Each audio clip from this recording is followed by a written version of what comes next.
Magandang umaga po sa inyo, Manong Ted at DJ Chacha at sa inyo po mga tagapakinig at taga-subaybay. Magandang umaga Okay. po. Sige po, dun ho muna ako sa usaping legal ha. Sorry po, gusto ho namin, lalo na ho sa mga nagpapaaral sa anak ho sa kolehiyo, di po ba, sa mga nagpapaaral po sa pribado mga paaralan, gusto ho talaga wala pong tuition increase. Pero ang tanong po, legally, pwede ho bang gawin ng Estado yan, attorney? Sa ngayon po, ang ating pong batas ay nagsasabi po na ang mga pampribadong paaralan, kasama po yung mga colleges and universities, ay may karapatan po sila na i-determine ang kanilang mga fees, tuition and other fees, at subject to compliance with regulations for its collectability. Ganon. So, ang ibig sabihin po, dapat babalansihin yung karapatan ng eskwelahan sa pag-determine ng sarili nilang fees, no? Depende sa kanilang stakeholders at Mm. depende sa kanilang mga gustong serbisyo sa mga estudyante. Mm. But of course, you have to comply with the reasonable requirements po ng ating Commission on Higher Education. So in other words, yun po ay kanya-kanya pong discretion or judgment po ang ating mga colleges and universities pagdating po sa mga tuition and other fees. Okay. Furthermore, attorney, can you please educate us? Is there a law governing the operation of colleges and universities in on the issue of tuition fees? Kasi kung meron tayong oil deregulation law, deregulated ito. Kung meron tayong EPIRA, dito ho ba sa edukasyon, meron ho bang batas tungkol ho dito? Unang-una, lahat ng mga regulations, mga batas na may kinalaman sa pag-operate ng mga colleges and universities, kailangan po itong sumunod sa mandato ng ating Constitution, yung pong guarantee on academic freedom. Of course, kasama dyan yung kung anong programa ang i-offer mo, Mhm. admission ng mga students. So Mm. lahat po yan, lahat ng aspetong yan ay may kinalaman po sa resources, katulad po ng tuition.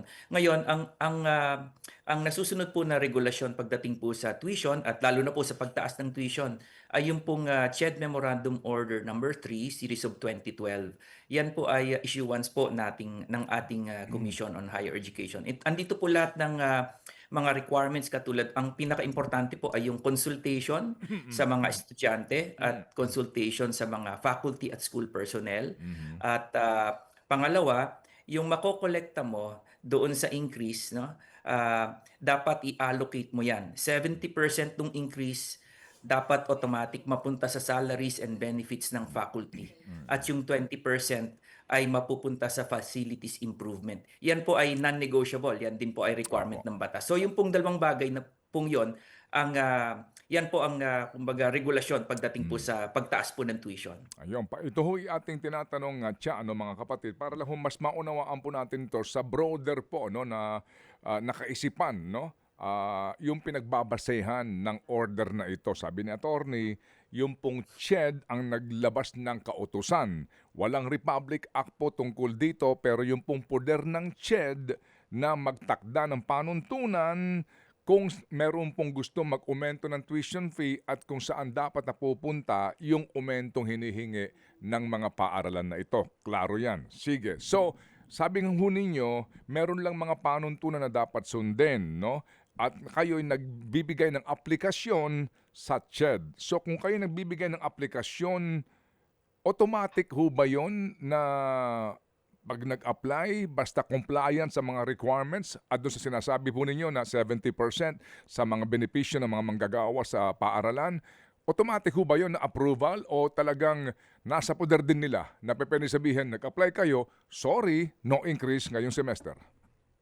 Actually, yan po ang siyempre taon-taon, yan po ang talagang challenges. No? I think it's not only a challenge for the colleges and universities applying for tuition. Ganun din po yung CHED, no? Talagang hirap sila talaga na balansehin din, no? So, halimbawa po kumpleto po ang requirements, syempre dapat ministerial na lang 'yon, ano?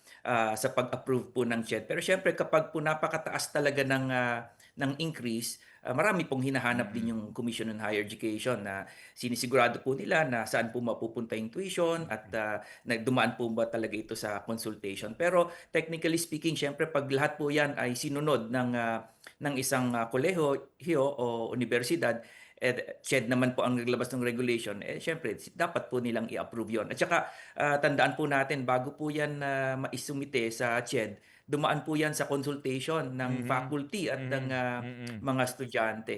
Kaya po talagang syempre pag compliant po sa sinabi ng CHED, wala po silang ibang dahilan. Otherwise, ano 'yun, grave abuse of discretion po 'yun, ano. Mm. Baka Mm. baka maging ano pa 'yan, basehan pa 'yan ng mga irregularities. So dapat pong sundin nila ang sarili po nilang memorandum order. Okay, sige po. So, ito ho ating inilalatag nga para mas maintindihan natin. Ngayon, dito po sa pahayag na ito ng CHED, ito ho ba ay kailangan pa ng black and white na memorandum circular? Kasi ngayon, so far ho, sa aming pagkakaalam, ito po ay verbal lamang na pahayag. Meron na ho bang issuance ito na walang umento na papayagan ngayong school year ang mga universidad at kolehiyo ng pribado?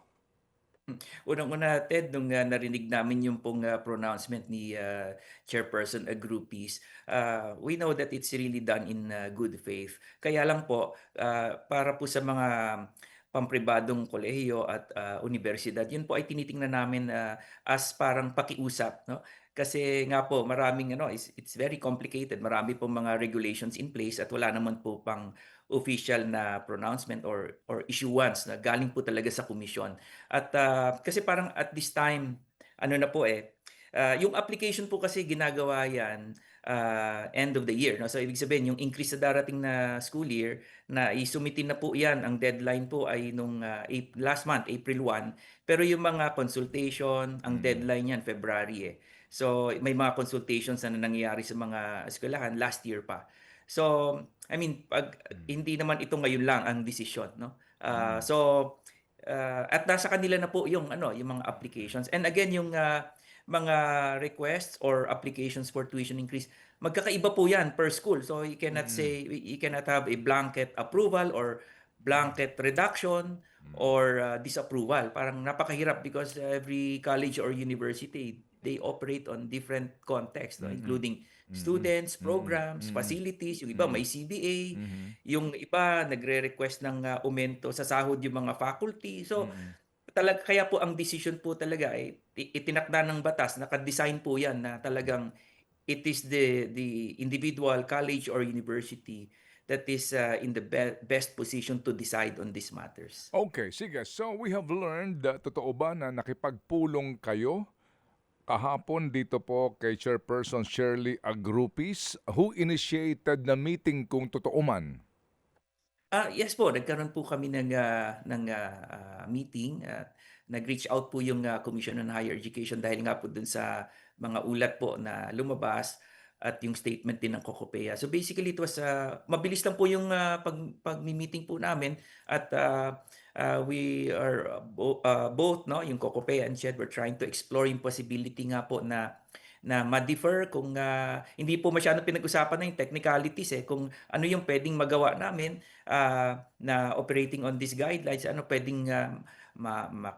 makiusap sa Mm. mga eskwelahan kung kaya nilang i-defer kahit ma-approve sila, baka po pwedeng hindi mo na nila yan ipatupad or baka kahit ang increase na na-approve sa kanila is a certain percentage, maybe they can lower it voluntarily. So yun po yung mga ina-explore po at in-explain din po sa amin ni chairperson kung saan po nanggagaling yung kanyang pronouncement, which is of Mm. course para po matulungan yung ating mga estudyante. But we also explained our side na hindi naman po estudyante lang ang nakakaranas ng problema sa pagtaas ng mga bilihin at yung inflation surge, no? Lahat po Mm. tayo ay Opo. affected diyan, kasama rin po ang mga eskwelahan. Ilan po ba sa mga miyembro po ninyo ay ang may pending application for tuition increase? Mm. Yung pong sa member po ng Kokopea, wala po ako yung exact figure. Mm. Pero po yung sa lahat po ng colleges and universities na nag-apply, Mm. ano po ito, binigay po sa amin ng CHED, it is less than 30% of the total number of private colleges and universities. Actually, pag titingnan natin yun, ano, Manong Ted, yan po ay kumbaga dekada na, no? Every year andiyan lang around Mm, that mm, mm. percentage. Ang ibig pong sabihin is wala pong extraordinary surge, no, of colleges and universities who are suddenly applying for tuition despite the economic crisis. Parang so ibig sabihin hindi po ito parang emergency situation Mm. to call for no Hmm, increase kasi 30% around ano yan mga nasa 300 plus na nag-a-apply every year, no, because of normal inflation opo, and opo. innovation, etc. This is a normal ano pa rin. Wala pong biglang nag-apply dahil sa economic crisis po. Okay, so more or less po mga 300 na mga pribadong kolehiyo at universidad ang merong pending application for tuition increase ngayon po na paparating na school year. Supposed to be ho ba, meron ho bang sa before this pronouncement, meron ho bang parang ano yan, deadline o takdang panahon na approval ng CHED para ho sa enrollment na mangyayari? Kailan ho ba ang simula ng school year ngayon for college? And yung nga po, yung approval na yon, meron ho ba dati pong ano yan, takdang panahon?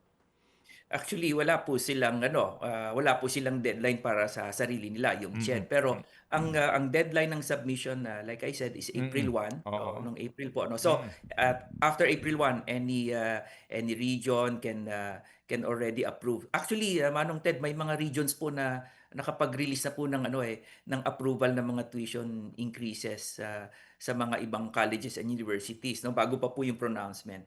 So, but technically, bago po naman op dapat magsimula yung enrollment period, no, sa mga colleges and universities, dapat nakapaglabas na ng mm, approval mm, or mm, desisyon yung CHED, mm. no. So nagsisimula po yung school year, meron po as early as August, September, October, yun po ang pagsimula po ng ating school year, no, sa darating na ano po, Opo, pero school year. wala bang may yung mga TRICEM kung tawagin, wala bang magsisimula ngayong June for college? I think meron din po. Yes, Meron din, 'di tama ba? po kayo. But Opo. generally, yun po yung yun Okay, yung mga sige. start. Pero merong Hmm, TRICEM, merong Thing opo. 4 semesters Opo, po. sige. So kung nag-meeting kayo kahapon, nagkapaliwanagan po kayo, ano Mm. ang napagtapusan ninyo, attorney?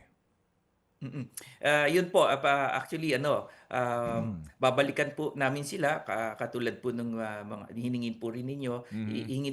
hiningi po nila sa amin although nasa kanila po dapat yung data but para matulungan po namin sila na mas mapabilis, kukunin po namin yung average na increases, no, ng at least ang aming mga miyembro na nag-apply. Pero ano lang po 'yan, we can already say na on the average naglalaro lang din 'yan sa inflation rate ng 2 to 5% ng ang increase, some are even lower. So yun po ang assignment namin sa kanila, and then we will also find ways to appeal to our members if there is a way to defer increase applications. Pero pinaliwanag din po namin sa CHED na syempre kami rin po sa COCOPEA, we also recognize yung individuality Mhm. and independence ng aming mga members. We cannot force them, no, Opo, and say do not increase, no, but we opo. can always appeal, we can always talk about this. And Manong Ted, hindi naman po insensitive ang mga schools eh. Marami nga pong Hmm, hindi na nagtaas din talaga dahil mhm. lahat naman po tayo talaga ay nagkakaroon ng problema dito po sa economic crisis. So hindi po ito naman talaga wala naman pong masasabi ko, wala pong nagsasamantala sa pagtataas ng tuition kasi pag nagtaas ka ng tuition lalong-lalo na ngayon may economic crisis, baka lalong walang mag-enroll, no? So hindi po Opo. 'yan ang intention po Yes, sir. ng Yes, aming sir. mga Yes, miyembro. sir. Opo. Naunawaan po natin yan. Meron ho bang voucher system for college ang CHED? Kasi kung meron po sa high school, di po ba ang mga estudyante na hindi po kaya ma-accommodate sa public school, may voucher system po for the private schools. Dito ho ba sa college meron din? Meron tayong tinatawag na tertiary education subsidy sa mga students in private colleges and universities. Pero ano lang po ito, maliit lang po ito, no? I think sa ngayon 10,000 per sem, no? It's really just a small subsidy. Mm, Dati mas mataas po mm, 'yan eh. Dati mm, I think nasa 60,000 po 'yan, no? Na binaba na po parang ngayon ay 20,000 a year. mm. Pero sa mga pampublikong kolehiyo at universidad, libre po, no? Libre ang kanilang pag-aaral. At meron Mm. din po pa sila na tertiary education subsidy bukod pa po doon Opo. sa free higher ed. Manong Ted, gusto ko lang pong I'd like to take this opportunity kasi naitanong niyo yung sa mga state universities. Gusto ko lang pong ipaliwanag na talagang yung problema po sa yung crisis na kinakaharap po natin, lahat po ng eskwelahan, both public and private, ay nakakaranas po niyan. Hmm. Ngayon, kung naghahanap po tayo ng, nakikiusap po kami kung paano makukusyon or temper yung pong economic impact po sa mga private colleges and universities. But Mm. to illustrate po Manong Ted, halimbawa po sa state universities and colleges, nagtaas po sila ng budget para po sa darating na academic year. Ang Mm. itinaas po niyan ay nasa 15.7 billion. Ano lang po yan, just to address yung inflation, ordinary Mm. inflation, cost of Mm. services, delivery of services. Ay, ibig sabihin yung pamahalaan ay sinusuportahan po yung state universities and colleges dahil naiintindihan po yung kanilang operations. Sa private po, we largely depend on tuition. Ngayon, kung tatanggalin po yun, ano po ang tanong po namin ay ano po Mm. yung katapat din na tulong sa ating private colleges and universities. Kasi po, if you do the numbers, kung halimbawa po, magtaas po ng tuition yung ating mga private colleges and universities, sabihin na po natin nasa 2 million. Sorry, 2% ang increase. Yan po ay lumalabas ng mga nasa 18 billion na tulong, kumbaga, na galing sa mga estudyante at magulang. You can compare, no? 15 billion support to our state universities and colleges. 113 lang po yon, state universities and colleges. So you can see talagang uh, kailangan din po ng tulong ng gobyerno, ng pamahalaan.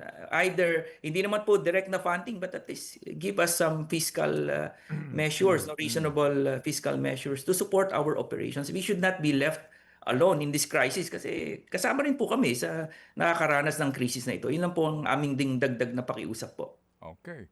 Kasi nga din po, hindi natin maitatanggi na kapag po may isang pribadong universidad o kolehiyo na hirap na, pag nagsarado din, ang iba diyan lilipat po din sa gobyerno, no, sa mga state-owned colleges and universities. And yung iba ho naman din, yung din, pag hindi na rin kinaya, lilipat din po sa mga state colleges and universities. Yan po ang epekto nito eh. So yung nga, kung ikaw si Tama po. Ched, paano mo ito babalansehin ngayon? Naunawaan po natin to, attorney ha. Kami po, hindi kami mahirap kausap dito. Hindi, joke lang. Hindi po. Naintindihan po namin.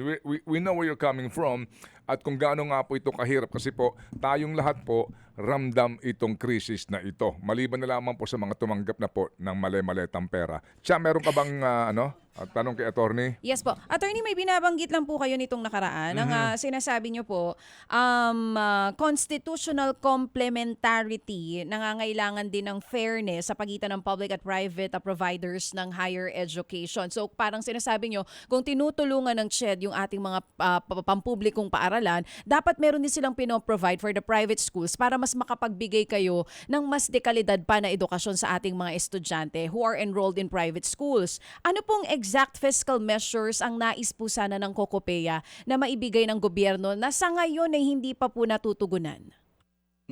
Siyempre ang pinakamadali at less cost sa ating pong gobyerno ay magkaroon po ng reasonable policies. Halimbawa sa our flexibility sa pagtaas or pag-charge ng tuition and other fees.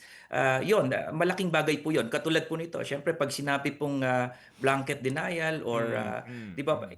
it's unreasonable, no? Oo. Parang wala kang option. So that's number one. Number two, merong cost sa gobyerno kung magkakaroon ng pagtataas ng subsidiya sa ating mga estudyante, hindi po sa eskwelahan, diretso po sa estudyante.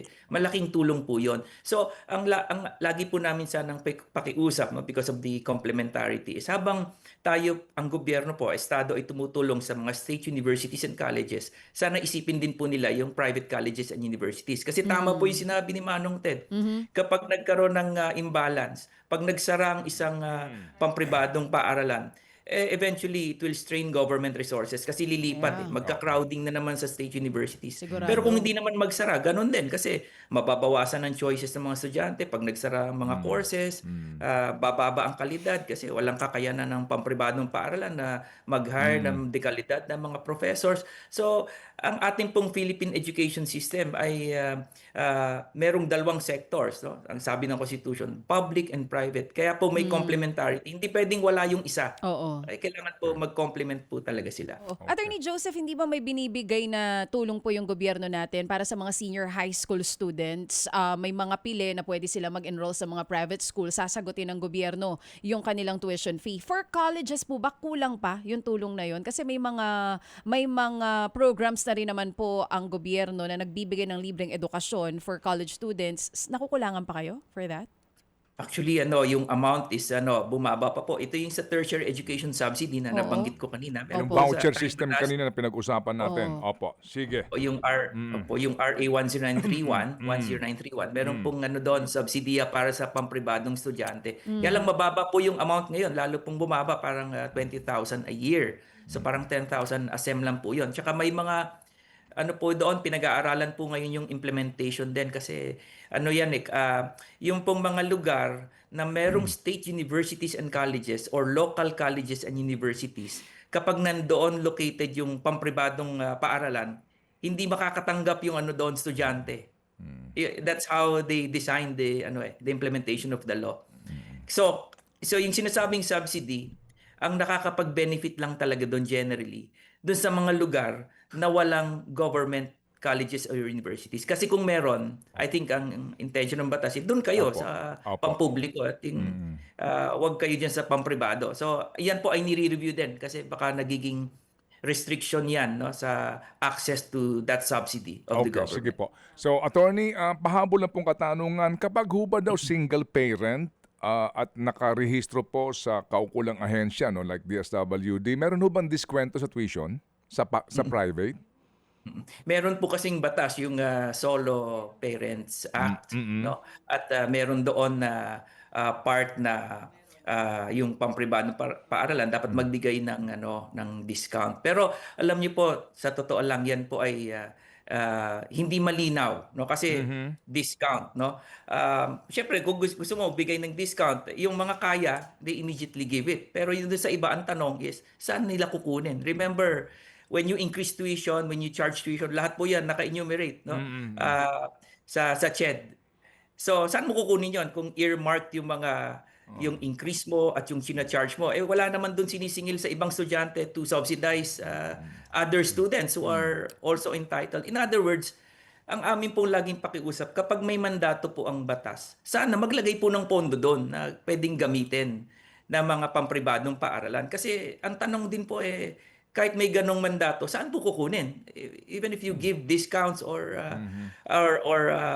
other subsidies required by law, if there is no funding for it, it's very hard to implement it kasi sino maglalabas po noon na Opo, magsasubsidize in effect yung ibang estudyante din eh. Yes, yes. We understand, na sa mga huhugutin yung ibibigay mong diskwento doon sa bayarin ng bata. Di ho ba? Yun po yun eh. Yun ang sinasabi ni attorney. O sige, so attorney, ito po'y hindi pa tapos na usapin. Makikibalita po kami. And hopefully nga po itong taga-chat, amin din po makausap at maunawaan din po nating lahat, no, itong isyong ito nga sa punto po ng pagbabalanse. Dito po sa sinasabi po na inyo pong kahilingan, request, kumbaga, at yung pong gusto namang mangyari ng Estado. Attorney Joseph Estrada, salamat po na marami sa inyo. Marami po nalilito. Akala po kayo si Brad Jeff. Oo. Hindi po si Brad Jeff itong ating kausap. Natataka sila. Ba't daw pinag-uusapan natin ay edukasyon. Uy, Pastor Jeff. Oo, Hindi pareho lang po silang pogi. Oo. Pwede maging magkapatid. Oo. Anong Ted, gusto ko rin magpasalamat sa inyo. Actually, nung lumabas nga itong mga issue na to, naisip na kita eh. Naisip ko, sana tayo ay malamang iimbitahan ako at hindi po ako nagkamali. Maraming salamat po sa talagang pagbibigay niyo sa amin ng opportunity. I think this is only the only program, in fairness to you, na talagang yung talagang inuungkat po talaga to the small details para po mailapit po natin to sa publiko at maintindihan po itong issue na to. Maraming salamat po Manong Ted at DJ Chacha. Salamat po. Salamat din po sa tiwala. Salamat na marami. Mga kapatid, patuloy po kayong tumutok sa 105.9 True FM para sa totoong balita, impormasyon, music and entertainment. Mag-subscribe sa aming YouTube channel at podcast at sundan nyo kami sa Facebook, Instagram, X at TikTok sa True Network PH. Bisitahin din po ang aming official website, truefm.ph. At panoorin din kami sa True TV Signal, Channel 19. Kami po ang 105.9 True FM. Laging true sa'yo, kapatid.